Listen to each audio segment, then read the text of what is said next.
Alors Michel Onfray, vous venez de publier Le deuil de la mélancolie chez Robert Laffont. Je ne vais pas présenter Michel Onfray. Michel Onfray est d'abord pour moi non seulement un philosophe et un écrivain, mais un homme libre. C'est-à-dire c'est quelqu'un qui ne pense pas dans les passages cloutés, qui ne pense pas dans les chemins balisés, qui a écrit plus de 40 livres et essais. Je me rappelle notamment un journal de campagne il n'y a pas très longtemps, qui vient donc d'écrire un livre remarquable, Le deuil de la mélancolie, qui est paru chez Robert Laffont. Et puis, je cite toujours Décadence et Cosmos, les deux sommes, des bouquins tout à fait fascinants sur l'histoire de la philosophie, l'histoire des idées, l'histoire des hommes. Et puis voilà, aujourd'hui, Michel Onfray, on va commencer par ça, mais on va parler de beaucoup d'autres choses, bien sûr. Voilà aujourd'hui que vous sortez quelqu'un que vous aimez beaucoup, visiblement, qui est notre conducateur, soleil rouge de notre cœur, notre conducteur des peuples, Emmanuel Macron. Et vous lui avez consacré donc une lettre dont vous en avez dans votre Michel Onfray TV, dans votre web TV, vous en avez parlé aussi. On écoutera ça plus tard parce qu'on ne l'a pas tout de suite. Mais alors cette lettre ouverte à Manu, justement, a provoqué énormément, mais alors c'est le moins que l'on puisse dire, un tapage extrême. On va parler aussi de l'Université populaire de Caen, mais on va parler aussi parce que là aussi c'est une action tout à fait remarquable et visiblement vous l'arrêtez, et on va en parler. Mais alors qu'est-ce qui s'est passé ? C'est parce que, est-ce que vous n'êtes pas allé peut-être un peu loin en disant comment, le fondement, le doigt d'honneur, les jeunes justement enlacés, c'est formidable, alors c'est vrai le torseau. Donc vous avez fait votre déclaration des droits de l'homme. Pourquoi ? Alors, ce que je trouve sidérant, c'est que tout le monde s'offusque du commentaire que je fais d'une photo, et je fais un commentaire dans l'esprit de la photo, dans un commentaire ironique. Je dis, mais c'est quand même sidérant, on trouve pas problématique ce doigt d'honneur, mais on trouve problématique que j'appuie sur ce doigt d'honneur, si je puis me permettre l'expression, avec un doigt, si je puis me permettre aussi d'humour, parce qu'effectivement, il y a de l'humour, il y a de l'ironie, il y a de la satire dans mon propos. J'ai fait des poèmes, j'ai fait des livrets d'opéra, j'ai fait des livres d'histoire de la philosophie, des livres de philosophie, j'ai fait des livres sur des peintres. Donc j'ai plusieurs registres à ma disposition, et là je choisis le registre pamphlétaire. On m'a dit, vous avez fait un livre sur Freud qui est un pamphlet. Je dis non, un jour je ferai un pamphlet, vous verrez la différence. Et là les gens voient que si j'avais fait 500 pages sur Freud, j'aurais pu le faire. Dans cet esprit-là, ça aurait pu être un pamphlet. C'est un pamphlet, c'est une satire, même plus précisément, si on veut signifier le genre littéraire. Et ce que je trouve étonnant, c'est que tout le monde se dise Charlie aujourd'hui, tout le monde est Charlie. Mais quand un philosophe dit, tiens, soyons-le sur le terrain de la philosophie, alors là, c'est interdit. Pas le droit, pas le doigt. Et donc, on vous dit, qu'est-ce que c'est que ce truc ? Vous êtes homophobe, etc. Et je me dis, ça me fait plus peur. C'est parce que j'ai eu droit à antisémite au moment de Freud. Là, je suis homophobe. À une époque, quand raciste, j'ai eu droit à ça. Ouais. À une époque, j'avais fait un texte contre le soutien que BHL et quelques autres intellectuels faisaient à Polanski, et je critiquais cette pédophilie qui était tolérée à l'endroit des puissants. Et on avait dit que j'étais un pédophile refoulé. Enfin, j'ai eu droit à tout, à peu près. Donc je me dis, après tout, c'est pas bien grave. À une époque, ça m'aurait probablement secoué. Là, ça me fait plutôt rire parce que ça confirme mes hypothèses. Je vois bien sur les plateaux de télé où sont les macroniens qui s'étouffent, qui me disent, mais qu'est-ce qui vous arrive ? Mais c'est fini, on a parlé de suicide, mais c'est formidable. Ah, carrément. Oui. Michel Onfray se suicide. Ce texte est un suicide nietzschéen, m'a-t-on dit. C'est joli, très ça. Bien. Ouais. Mais c'est pas la première fois qu'on dit que je suis mort. Quand j'ai fait mon Freud, BHL m'a consacré une chronique entière en disant que c'était un suicide. Pour le coup, c'est lui qui est mort aujourd'hui, mais je veux dire intellectuellement, je veux dire. Et donc on a cette incapacité aujourd'hui à penser librement. Parce que si vous pensez librement, alors vous aurez droit à ça. Homophobe, raciste, antisémite, compagnon de route de Marine Le Pen, etc. Ce qui s'est passé, c'est donc qu'on ne peut plus débattre, qu'on ne peut plus dialoguer, qu'il y a ce que j'ai appelé un empire maastrichtien. Et ça, c'est un concept sérieux, et je ne rigole pas, parce qu'il ne faut pas rigoler avec ça. Il y a un empire maastrichtien qui est un État.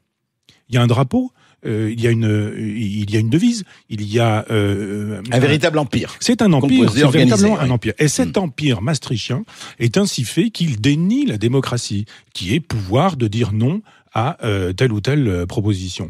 Donc tout est fait dans notre système pour que le président de la République, moi je l'ai dit avant les élections, je dis mais moi je peux vous dire qui sera le président de la République. Ah, vous faites le malin, etc. Je ne vais pas vous donner un nom, mais je m'engage, je coupe ma main droite si c'est pas le cas, je m'engage, on aura un président de la République ou une qui défendra l'euro, l'Europe, Maastricht, le marché, etc. Tout est fait pour ça.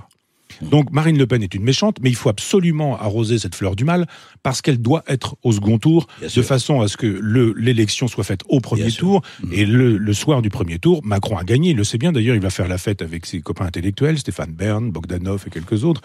Et ça, je l'ai dit à une époque. Mais personne, tout le monde dit qu'est-ce qui vous prend. Mais je dis, j'ai fait 2 livres là-dessus c'est vrai. pour le 2 journaux de campagne, je me rappelle très bien. Voilà. Sûr. Donc effectivement, pour répondre à votre question, ce qui s'est passé, c'est qu'il y a une criminalisation de la pensée d'opposition, et qu'elle soit de droite ou de gauche. Et cette pensée d'opposition, elle est présentée justement comme raciste, comme homophobe, comme etc., etc. Donc évidemment, la pensée libre en prend un coup dans l'aile.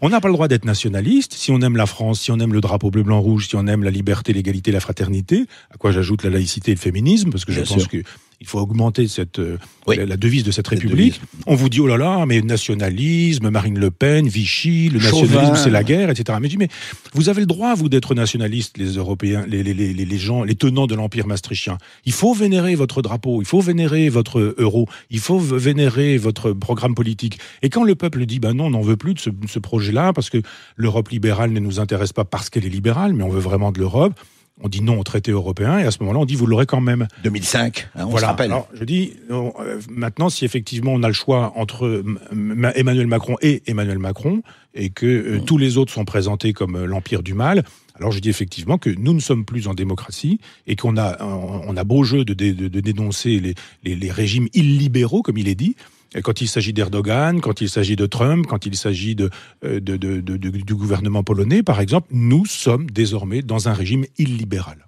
Mais alors, autre chose par rapport à cette lettre, je reviens un peu, c'est que, est-ce que ces gens n'ont aucune ignorance, n'ont aucune connaissance, pardon, les pamphlets de fin 19e, 20e siècle, mais étaient 10 fois plus forts, encore, je veux dire, plus insultants que votre lettre. Hein, votre lettre l'est, mais ce qui est extraordinaire, c'est que j'ai l'impression qu'on ne tolère plus certains mots, quand on dit brutalement les choses, ou en tout cas cache, si je peux me permettre cette expression, eh ben ça passe plus. Pourquoi ? Oui, moi je pose une question en disant, mais on voit bien ce qu'est ce doigt, ce qu'il signifie, on voit bien le fondement, mais c'est quoi le fondement ? Ce doigt est mis dans quel orifice ? Vous êtes allé fort, là. Ah oui, non, mais enfin, c'est aussi, je le fais de manière ironique, mais je le fais aussi de manière politique. Qu'est-ce que ça veut dire qu'un président de la République tolère ce geste ? C'est le doigt dans le cul de qui, s'il faut parler franchement et clairement, parce que ça n'est pas un geste neutre. Non. Je renvoie même à l'encyclopédie Wikipédia, en disant soyons fous. Pour une fois, je fais référence à Wikipédia. Si vous citez Wikipédia, où allons-nous ? C'est juste pour dire, on va prendre le degré 0 de l'information, et même le degré 0 de l'information donne cette définition-là. Mais sur des plateaux de télé, je me suis entendu dire que le doigt d'honneur n'était pas un doigt d'honneur. Ah bon ? Mais bien sûr, non, donc c'était pas grossier, que c'était pas vulgaire, c'est une espèce de signe comme ça que pratiquent les jeunes, une espèce de signe de reconnaissance, etc. Il y a même un élément de langage aujourd'hui qui consiste à dire que ce doigt d'honneur est envoyé dans le trou de balle des électeurs de Marine Le Pen, puisque c'était une façon de dire, ah mais vous avez vu les gens qui nous disent que dans ce quartier on n'est pas en sécurité, eh bien on leur met le doigt là où vous pensez. Donc formidable, c'est-à-dire que ce doigt d'honneur n'est pas un doigt d'honneur, et s'il est un doigt d'honneur, il n'est pas un doigt d'honneur comme il faut le penser. Donc il est un doigt d'honneur dans le sens de leur histoire. Absolument. Et alors c'est totalement orwellien. Il y a une nouvelle traduction de 1984 qui vient de paraître, je suis en train de la lire, et je me dis, mais on est en plein dedans. C'est-à-dire cette façon de réécrire l'histoire. Oui, réécrire l'histoire, interdire la pensée libre, criminaliser toute pensée libre et autonome, psychiatriser même. Vous avez vu quand même qu'on a demandé une expertise psychiatrique pour Marine Le Pen. Absolument. Et qu'on la demande pour Jean-Luc Mélenchon, qu'on la demande pour Emmanuel Macron. Mais bientôt pour vous, c'est clair. Et pour moi, c'est déjà fait, puisqu'on a décidé que j'étais homophobe et que j'étais avoué aux gémonies, puisque je n'ai pas d'humour. On m'a fait savoir il y a peu de temps que j'étais à peu près à la hauteur de Patrick Sébastien, et encore Patrick Sébastien est drôle, etc. J'ai dit, mais continuez, mes amis, tant que vous penserez des choses comme celle-là, que vous lui direz sur les chaînes de télévision et de radio, vous allez dérouler le tapis rouge à Marine Le Pen. Parce que ce que ces gens-là ne comprennent pas, c'est que en niant le doigt d'honneur, en niant qu'il y ait doigt d'honneur, en niant que ce doigt d'honneur signifie quelque chose, et en niant qu'on puisse poser la question « qu'est-ce que ça signifie ?», en niant même qu'on puisse y mettre les formes ironiques et humoristiques, on se dit, voilà, criminalisation de la pensée, c'est tout à fait visible, c'est clairement visible. Mais alors Michel Onfray, comment vous expliquez, juste pour terminer, mais éclore, comment vous expliquez qu'il accepte de se faire photographier comme ça ? Il le voit pas, lui, parce que c'est pas un type imbécile, c'est pas un type, c'est pas un ilote. Macron, il s'est pas rendu compte que, en disant mais oui, mon petit, fais autrement, allez, sois plus un délinquant, et puis se faire photographier comme ça, il se rend pas compte. Enfin, c'est quoi ? Ça traduit quoi ? Vous savez, j'ai fait 2 livres précédents là sur cette question, et il y a plein de moments où on voit un homme immature. Ce garçon est immature. Il cite le général de Gaulle. mais il fait des choses qui, alors personne ne l'oblige. On me dit ah oui, vous êtes nostalgique du général de Gaulle. Je dis, mais c'est pas moi qui mets le volume de Pléiade de général de Gaulle sur la photo officielle, avec Gide et avec Stendhal en plus. Stendhal, oui, absolument. Si on veut réfléchir un petit peu à la signification de tout ça, je l'ai dit, ce sont des messages codés. Pour qui veut décoder, on décode. Gide, Stendhal, de Gaulle, c'est vrai que c'est... Corridon, vous voyez, par exemple, quand on est le chef de l'État, on choisit... La porte étroite, c'est ça. Ne continuez pas à filer ma métaphore.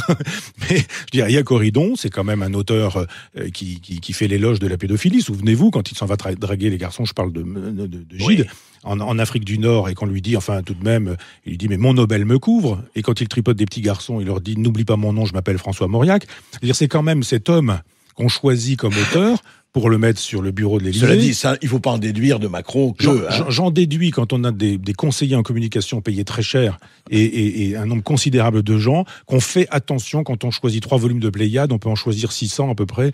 On fait attention quand on choisit ça. Quand on choisit Stendhal, parce que Stendhal, c'est aussi le rouge et le noir, et c'est aussi Julien Sorel qui drague Madame de Rênal, c'est-à-dire un jeune garçon qui est censé travailler pour son patron et qui saute sa femme. Je veux dire, ce sont pas des messages subliminaux, ça. Ou alors, je comprends pas, quand on paie si cher des gens qui font de la communication, de laisser faire des choses comme celle-ci. Et de laisser faire une photo avec un doigt d'honneur, on peut imaginer qu'il ait été piégé.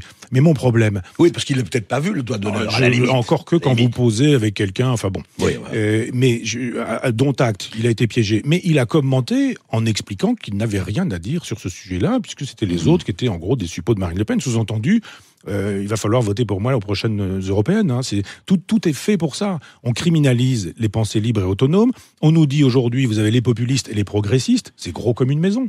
Alors, Michel Onfray, tout à fait. Non, mais on va parler de cela et on va parler je voudrais vous parler de l'Université populaire de Caen et de ce qui s'est passé avec France Culture. On va parler évidemment aussi de France 1, de la déprogrammation, de la censure. Il y a eu 2 choses qui ont vraiment frappé. C'est effectivement la suppression, par France Culture et l'histoire de France 5. On va en parler tout de suite après la pub. Dans quelques instants, avec André Berkoff et Michel Onfray sur Sud Radio. Michel Onfray, qu'on parle un peu de l'Université populaire de Caen, que vous avez décidé d'arrêter, et c'était quelque chose de tout à fait remarquable, puisque vous donniez de façon extrêmement régulière à Caen, qui est votre ville, des cours avec, je crois qu'il y avait 1200 à 1500 personnes de façon régulière, et vous décidez d'arrêter. Et là, expliquez pourquoi. Alors oui, vous avez raison, il y a plus de 1000 personnes, et 1000 personnes, ça suppose un amphi qui soit capable de les accueillir. Donc sûr. C'est pas forcément facile non plus dans une ville avec des salles qui font 120, 130, 200 ou 500, avec des petites jauges d'accueillir autant. Alors vraiment, ça réduit beaucoup. Donc, il y avait une possibilité qui était l'université. On payait. Je veux dire, moi, mon cours, j'ai jamais gagné un seul centime. J'ai toujours travaillé gratuitement, bénévolement. Sauf que chaque séance donnée dans une salle de 1000 personnes, nous devions payer entre 2000 et 3000 euros à chaque fois. L'allocation de l'amphi. Chaque séance était payée 2 ou 3000 euros. D'accord. Donc, à un moment donné, il y a 2 ans, j'ai demandé au maire de Caen s'il pouvait me trouver 14 séances au jour de son choix, à l'heure de son choix. Ça pouvait être à 9h le matin, le dimanche. Ah oui, vous lui laissez le choix, pas de problème. Oui, je dis, moi, je tiens pas à mon heure, je tiens pas à mon jour. Vous me dites quand vos salles sont libres, et puis je fais mon cours. La première année, il n'a pas pu trouver de date. Donc, je me suis rabattu sur Deauville qui m'a dit, mais nous disposons d'une salle de 1500 places, on peut vous la louer et pas vous la prêter. Parce qu'on me reproche d'être allé à Deauville ensuite. Je dis, mais trouvez-moi une salle qui accueille plus de 1000 personnes, et puis on ira. Et l'année qui devait arriver, là, c'est la même chose. Je reprends contact avec le maire. Alors, l'an dernier, quand je lui dis finalement je vais aller à Deauville, il me fait juste un texto en me disant désolé. Ah ouais, c'est tout. Désolé. Très bien. Bon, d'accord, très bien, merci monsieur le maire. Et donc, l'année suivante, je dis bon, on s'y prend beaucoup plus tôt. Ma demande est toujours la même, 14 séances pour accueillir 1000 personnes. Avec jour de votre choix, heure de votre choix. Et ils m'ont répondu tout et n'importe quoi en me disant oui, il y a un truc là, un jeudi, le lendemain il faut faire cours le vendredi, puis après il y a 2 dispositifs qui sont dehors pour une fête de la musique, prêts à accueillir 10 000 personnes, donc vous allez pouvoir faire votre cours, sous-entendu dehors, il va peut-être même pouvoir pleuvoir. Puis après il y aura un autre dispositif dans le château, vous allez pouvoir aussi faire votre cours. J'ai dit mais attendez, vous n'avez pas pu trouver 14 séances quoi. Donc je me suis dit on va repartir sur Deauville et je me suis dit mais en même temps je suis assez peu désiré à Caen quoi. L'amphi de médecine. Excusez-moi, Michel Onfray, l'université n'avait pas le choix. Le recteur ne peut pas, lui, choisir. Alors, l'université avait un conseil d'administration qui s'est réuni. Ouais. Il y avait un amphi de médecine qui pouvait accueillir plus de 1000 personnes. On a demandé l'autorisation de le louer C'est-à-dire, là encore, 2 ou 3 000 euros par séance, 14 fois, il y a eu une réunion du conseil d'administration qui a voté massivement contre. Ah, d'accord. Pour des raisons de contenu et d'idéologie. Je rappelle que, quand même, cette université de Caen en médecine s'était fait connaître peu de temps avant pour des bizutages assez sévères, avec des simulations de viol, voire avec des suspicions de viol.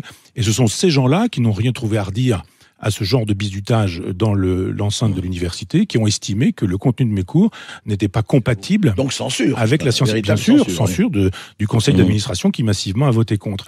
Alors on se dit, le maire de Caen n'a pas semblé très désireux que je puisse continuer. L'université m'a fait savoir clairement qu'elle ne voulait pas de moi. 2-3 ans avant, j'avais eu des problèmes avec le Zénith qui avait touché une enveloppe pour faire de la publicité. Il n'y a pas eu de publicité. J'ai quand même fait 2 cours par jour pendant 7 jours. J'ai fait 14 séances sur 7 jours et j'ai rempli la salle du Zénith. Il y a eu 15 000 personnes dans la semaine sans aucune publicité, avec de l'argent qui avait été versé et dont on n'a rien vu par la suite. Toute cette affaire que j'ai dénoncée dans la presse locale a été précisément dite. Personne n'a repris l'affaire en disant on va peut-être mettre le nez là-dedans, véritablement. Alors que nous, à l'université, on avait eu droit à quelqu'un qui est arrivé un jour en embarquant 10 années de comptabilité pour voir si je ne m'enrichissais pas personnellement. Hein. D'accord. On a été obligé de faire des parapluies, on a été obligé de faire des crayons à papier. Je me suis fait engueuler par le président de région parce que sur les crayons à papier que nous faisions pour vivre, pour que je puisse bosser gratuitement, il n'y avait pas le logo de la région. Eh bien. Donc, oui, effectivement. On voit la démocratie gouverner, oui. Donc, j'avais décidé qu'il n'y aurait plus rien en Normandie. Après, j'avais décidé, parce que j'ai fait des conférences à Strasbourg et à Besançon il y a encore quelques temps, et je suis touché par les gens qui me disent formidable, l'université populaire, ça fait des années qu'on vous écoute, ça fait des années qu'on s'arrête, qu'on emmène le poste au fond du jardin, qu'on boit l'apéro, qu'on ouvre le rosé, et puis qu'on se met sur la terrasse, et que religieusement, avec des amis, on vous écoute, etc. Et je me suis dit, mais je dois des choses je dois les cours à ces gens-là. Ouais, et j'avais le projet de ne pas... Alors ça, j'aurais communiqué plus tard, mais j'avais le projet d'arrêter la Normandie en disant ça suffit. J'ouvre une parenthèse pour dire qu'Hervé Morin, le président de région, était à nos côtés. Et que lui, il a vraiment été très bien. Et qu'il est... on va pas rentrer dans les détails, mais lui nous a soutenus. Parenthèse fermée, juste pour dire, eh bien, cette université populaire, je vais la faire ailleurs. J'avais des projets avec mon ami Denis Mola à Bordeaux, avec Paul Orsoni à Bastia en Corse, ou dans d'autres endroits auxquels j'avais songé. On n'était pas allé aussi loin sur ce sujet-là. Et puis, je découvre par un mail envoyé à mon éditeur sonore, Patrick Frémaux, que Sandrine Trainer, patronne de France Culture, a décidé de supprimer la diffusion de mon cours sans me le dire. Ah, vous n'avez même pas directement pas eu de contact direct, pas de mail, pas de ni mail, SMS ni téléphone, direct, ni elle a mon numéro de portable. J'ai appris que le cours était supprimé par Frémaux qui me dit... Quand ça C'était il y a 10 jours, là. Il y a 10 jours. Il y a 10 jours. Et l'origine de cette lettre qu'on me reproche aujourd'hui, elle est là. C'est-à-dire que je me suis dit, mais s'il a l'impression que c'est en me coupant la chic que je vais me taire définitivement, je dis, il se trompe. Et remettons-en un petit coup. Parce que vous pensez que, soyons clairs, l'interdiction de France Culture émane directement d'en haut ? Écoutez, la dernière fois qu'on m'a donné des chiffres, parce que sous Sandrine Trainer, je dirais, on ne les a pas eus, mais c'était Olivier Poivre d'Arvor qui était le directeur de la chaîne, il me disait que mes cours étaient podcastés à hauteur d'1 million. 1 million de podcasts. L'été. Quand la chaîne donnait ses podcasts, en donnant ses records, on passait au personnage juste en dessous qui était à 300 000. Moi, on a toujours oublié de dire que je suis 1 million. Mais peu importe, j'ai jamais fait de d'audimat mise au point. Oui. Mon éditeur sonore m'avait même fourni un pourcentage du taux d'audience annuel de France Culture à partir du cours, etc. Peu importe. Donc ça marchait. Ça marchait. J'ai fait 12 ans d'un cycle qui était la contre-histoire de la philo. Au bout de 12 ans, on m'aurait dit on arrête ce cycle. J'aurais trouvé ça normal. Oui, normal. On peut me dire, bon, vous avez fait 12 ans, bon voilà. J'ai redémarré, avec l'accord de France Culture, un autre cycle qui s'appelle Brève Encyclopédie du Monde, qui était constitué de Cosmos, vous en avez parlé tout à l'heure, Décadence ensuite, et puis Sagesse, puis après, j'avais un projet pour 15 ans encore, s'il fallait vraiment trouver sur 15 ans. Eh bien, j'ai fait Cosmos, 2 années, j'étais parti pour faire Décadence, 2 années, et Sandrine Trainer arrête en plein milieu du cycle Décadence. En plein milieu. Elle aurait pu me dire... L'an prochain, ça va, mais on va arrêter après Décadence. Et puis c'était compréhensible d'un point de vue technique, ou même d'un point de vue, je ne veux pas dire idéologique, mais du contenu. On a fini un cycle, on peut dire, voilà. On t'a suivi sur Cosmos, sur Décadence. Elle arrête en plein cycle. En plein cycle. Et alors, est-ce que vous avez eu soit des renseignements, tout ça on va pas en parler, on va parler d'autres choses, mais est-ce que vous avez eu des renseignements comme quoi ça pouvait venir d'en haut? À votre avis, Vous savez, quand on censure, on n'envoie pas un papier en disant virez-moi en frais du service public avec un papier tamponné qui peut se retrouver dans le canard enchaîné. Ce sont des insinuations, des non-dits dans les dîners, on fait savoir que, et puis on entend, et puis quand on dit tiens, il va y avoir un refaçonnement un petit peu de l'audiovisuel, on peut peut-être aussi donner des gages, c'est pas forcément un coup de fil direct, mais je rappelle que Sylvain Faure, qui est la plume du président, a fait savoir, ça avait été repris dans le journal du dimanche et dans Le Parisien, que nommément, je posais problème à l'Élysée et que, avec d'autres comme Zemmour ou Finkielkraut, il y avait un discours qui était problématique et qu'il y aurait un genre de cellule riposte pour répondre à ces idées-là. La chose a été dite, on avait même donné des noms de Michel Serres ou de Pierre Nora en disant qu'il faudrait qu'on entende des intellectuels qui, eux, sont de qualité, puisqu'il a cessé de dire des choses désagréables, notre ami Manu, me concernant. Donc, bon, voilà, il a le droit de dire des choses désagréables sur moi, mais j'ai aussi le droit de lui répondre de manière désagréable. Monsieur Besson, récemment promu par la grâce présidentielle, consul à Los Angeles, a écrit des choses désagréables sur mon compte dans un livre qui était le livre de campagne. Ça me paraît normal, c'est de bonne guerre. Moi, je vais pas appeler la police et je vais pas porter plainte. Il fait son travail. La liberté, c'est la liberté. C'est la liberté. Et donc, je dis, j'émets une hypothèse. D'ailleurs, une hypothèse confirmée 3 jours après par la 5, qui décide de me déprogrammer d'une émission de santé, où j'allais parler quand même de l'AVC, avec Marina Carrère d'Ancos. Et mon attaché de presse m'a dit, écoute, l'émission est annulée, j'ai rien pu faire. C'est eu égard à ton texte, la chose a été clairement dite. Au texte, donc, sur Manu, dont nous avons sur parlé, Macron. voilà. Et que l'invitation disparaît. Et alors après, on m'a fait savoir, la direction, je crois, que la direction me soutenait, que c'était pas du tout ça, et que c'était une décision de l'émission elle-même, de la productrice de l'émission. Apparemment, c'est Madame Carrère, Marina Carrère d'Ancos qui a pris la décision de me désinviter parce que j'ai écrit cette lettre. On peut pas mieux dire que finalement on censure quelqu'un. Il n'était pas question que j'aille dans cette émission pour parler proctologie. Il était question que j'y aille pour parler d'AVC dans le journal de la santé. Donc on pouvait faire l'économie de tous les doigts d'honneur du monde. Mais alors ce qui est étonnant, si tous les doigts d'honneur vous laissent donner la main. C'est ça. Ça, nous allons tweeter et retweeter. Mais Michel Onfray, en fait, j'ai l'impression, en tout cas, tout ça, ça va pas vous arrêter. J'ai pas l'impression que ça va vous rendre muet. Mais c'est vraiment mal me connaître. C'est-à-dire qu'effectivement, j'ai brûlé mes vaisseaux en disant, vous voulez plus d'université populaire, il n'y en a plus. Si effectivement la diffusion ne se fait plus à France Culture, si je n'ai plus de salle, si etc., j'arrête. Faut pas croire que j'ai besoin de ça. Moi, vous allez juste priver les gens. C'est pas moi qui prive. Je dis, vous voulez pas m'accueillir, vous voulez pas me loger, vous voulez pas, etc. Pas de problème, vous voulez plus diffuser, pas de problème, j'arrête. Moi, je vais me retrouver devant beaucoup plus de temps, je pourrais écrire de nombreuses lettres à Manu et plein d'autres choses. Non, je suis un homme libre, moi. Vraiment, je suis un homme libre, tenu par rien ni par personne. Mais ce qui est étonnant, quand même, moi, je me dis, mais qu'est-ce qui a fait, finir là-dessus quand même très rapidement, mais qu'est-ce qui a fait que la France a régressé au point que nous avions, encore une fois, on va pas faire, c'était mieux avant, la 3e, la 4e République, quand on repasse les pamphlétaires, quand on voit ce qui se lançait, Napoléon le Petit, Victor Hugo et puis tous les autres, enfin, même Mitterrand avec De Gaulle, le coup d'État permanent, enfin, je veux dire, je parle. Qu'est-ce qui fait qu'aujourd'hui, mais c'est ne plus supportable? C'est ça qui est étonnant. Écoutez, moi, jeune auteur, j'avais 28 ans quand je suis arrivé chez Grasset, Jean-Claude Fasquelle, que j'aimais beaucoup, que j'aime toujours d'ailleurs, mais il n'est plus le patron, m'avait dit dans son bureau, le politiquement correct. Savez-vous ce que c'est? Il m'avait dit en anglais, mais je parle pas assez anglais pour pouvoir vous redire ça en anglais. Et je lui dis non, pas du tout. Il me dit, vous verrez, ça va être la prochaine plaie dans les 30 années qui suivent. Il l'avait dit Jean-Claude à l'époque, Jean-Claude Fasquelle. 1988, 89. Et hélas pour nous, il avait raison. Tant mieux pour lui parce qu'il avait vu avant l'heure comment les choses se passeraient. Et de fait, nous avons exporté notre propre pensée. C'est-à-dire que toute la pensée déconstructiviste, les Derrida, les Foucault, les Deleuze, etc., est partie aux États-Unis, est revenue nimbée d'une espèce d'aura formidable. L'auréole. Voilà, c'est l'auréole américaine. Et d'un seul coup, les petits Français courent après les Américains, et tout ce qui est devenu le politiquement correct de cette époque-là est entré dans nos mœurs.